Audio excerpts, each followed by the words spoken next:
রাজধানীর যাত্রাবাড়ি থানাধীন রায়েরবাগ এলাকায় অবস্থিত Al-Madina nursing home and diagnostic সেন্টারের বিরুদ্ধে গুরুতর অনিয়মের অভিযোগ উঠেছে। অতিরিক্ত অর্থ আদায়, অস্বাস্থ্যকর পরিবেশ এবং চরম অব্যবস্থাপনার মধ্য দিয়ে চিকিৎসা সেবা দেওয়ার অভিযোগ করছেন রোগী ও এলাকাবাসী। অভিযোগ অনুযায়ী তথ্য সংগ্রহে সরেজমিনে যায় দৈনিক ক্রাইম ডায়েরি।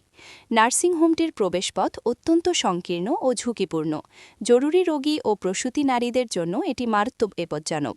সরেজমিনে দেখা যায় ভেতরে দ্বিতীয় তলায় ওয়েটিং রুম ও অপারেশন কক্ষ থাকলেও পুরো ফ্লোর জুড়ে ময়লা আবর্জনা ছড়িয়ে রয়েছে। বাথরুমগুলো নোংরা ও দুর্গন্ধযুক্ত, যা স্বাস্থ্যবিধির চরম লঙ্ঘন। স্থানীয়দের অভিযোগ, প্রতিষ্ঠানটির মালিক মিজানুর রহমান ও তার স্ত্রী প্যারামেডিক্যাল ডিপ্লোমাধারী হলেও নিজেদের গাইনি চিকিৎসক পরিচয়ে সিজার অপারেশন পরিচালনা করেন।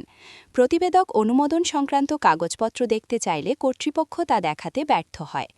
স্থানীয়রা দৈনিক ক্রাইম ডায়েরিকে জানান, স্থানীয় পুলিশকে ম্যানেজ করে তারা ব্যবসা করেন, এমন দম্ভক্তি তারা করে থাকেন।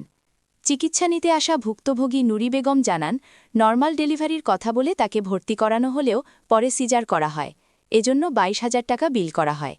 বিলকৃত টাকা দিতে অপারগতা প্রকাশ করলে পুলিশ টাকার ভয় দেখিয়ে টাকা আদায় করা হয় বলে তিনি অভিযোগ করেন।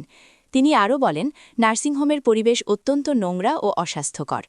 আশপাশের বাসিন্দারাও একই অভিযোগ তুলে ধরে জানান, দীর্ঘদিন ধরে এই নার্সিংহোমে অনিয়ম চললেও কার্যকর কোনো পদক্ষেপ গ্রহণ ও তদারকি না করায় প্রতিষ্ঠানটি বেপরোয়াভাবে প্রতারণামূলক বাণিজ্য চালিয়ে যাচ্ছে। এ বিষয়ে সিভিল সার্জনের কার্যালয়ের মন্তব্য জানতে যোগাযোগের চেষ্টা করা হলে প্রতিবেদন লেখা পর্যন্ত কোনো বক্তব্য পাওয়া যায়নি। প্রশাসনের দায়িত্বশীল মহলের মতে, বেসরকারি নার্সিংহোম পরিচালনায় নির্ধারিত অনুমোদন, নিবন্ধন ও স্বাস্থ্যবিধি মেনে চলা বাধ্যতামূলক। অভিযোগ প্রমাণিত হলে সংশ্লিষ্ট প্রতিষ্ঠানের বিরুদ্ধে আইনানুগ ব্যবস্থা নেওয়ার প্রতিশ্রুতি দেন।